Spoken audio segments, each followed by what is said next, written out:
മധ്യേഷ്യൻ രാജ്യമായ തുർക്ക്മെനിസ്ഥാന്റെ ഏതാണ്ട് 70% കരഭാഗവും സൂര്യതാപമേറ്റ് തിളങ്ങുന്ന മണൽത്തരികളോട് കൂടിയ കാരകും മരുഭൂമിയാൽ മൂടപ്പെട്ടതാണ്. ഏതാണ്ട് 3,50,000 ചതുരശ്ര കിലോമീറ്റർ വിസ്തൃതിയിൽ വ്യാപിച്ചു കിടക്കുന്ന ജനസാന്ദ്രത കുറഞ്ഞ കാരകും മരുഭൂമിയിലൂടെ ദിവസങ്ങളോളം അലഞ്ഞാൽ ആകെ കാണാനാവുക മരുഭൂമിയിൽ പ്രകൃതി ഒരുക്കിയ മണൽക്കൂനകളെയും താഴ്വാരങ്ങളെയും മാത്രമായിരിക്കും. എന്നാൽ മരുഭൂമിയുടെ വടക്ക് മധ്യ സമുദ്രങ്ങളിലേക്ക് ചെന്നാൽ അത്ഭുതപ്പെടുത്തുന്ന ഒരു കാഴ്ച നമ്മെ കാത്തിരിക്കുന്നുണ്ട്. ശരിക്കും അവിശ്വസനീയമായി തോന്നാവുന്ന ഒന്ന്, ദർവാസ ക്രേറ്റർ.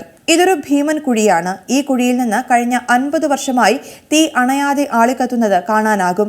അരനൂറ്റാണ്ട് പിന്നിട്ടിട്ടും ഇന്നും കത്തിയിരിക്കുന്ന വിചിത്ര പ്രദേശം. നരകത്തിലേക്കുള്ള കവാടം എന്നാണ് ദർവാസ ക്രേറ്റർ അറിയപ്പെടുന്നത്. ഇതൊരു ഗ്യാസ് പിറ്റാണ്. ഇവിടുത്തെ പ്രകൃതിവാതകങ്ങളുടെ സാന്നിധ്യമാണ് തീക്ക് പിന്നിലെ രഹസ്യം.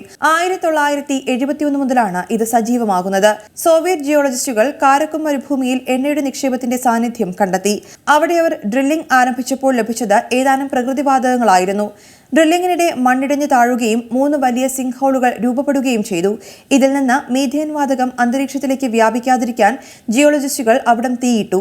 ആഴ്ചകൾക്കുള്ളിൽ മനുഷ്യനും പ്രകൃതിക്കും ഹാനികരമായ ഈ വാതകങ്ങൾ കത്തിത്തീർന്നേക്കുമെന്ന് അവർ കരുതി. എന്നാൽ ആ തീ ഇതുവരെ അണഞ്ഞിട്ടില്ല എന്നാണ് പറയപ്പെടുന്നത്. എന്നാൽ ശരിക്കും ഇതുതന്നെയാണോ ദർവാസ ക്രേറ്ററിന്റെ ഉത്ഭവത്തിന് പിന്നിലെ രഹസ്യം എന്നതിൽ ഇന്നും തർക്കങ്ങൾ നിലനിൽക്കുന്നുണ്ട്. 1960കളിൽ ദർവാസ ക്രേറ്റർ രൂപം കൊണ്ടതെന്നാണ് ഒരു വിഭാഗം ഗവേഷകരുടെ നിഗമനം. എന്നാൽ 1980കളിലാണ് ഇങ്ങനെയൊരിടത്തെപ്പറ്റി പുറം ലോകം അറിയുന്നത്. 69 മീറ്റർ വീതിയും 30 മീറ്റർ ആഴവുമുണ്ട് ദർവാസ ക്രേറ്ററിന്.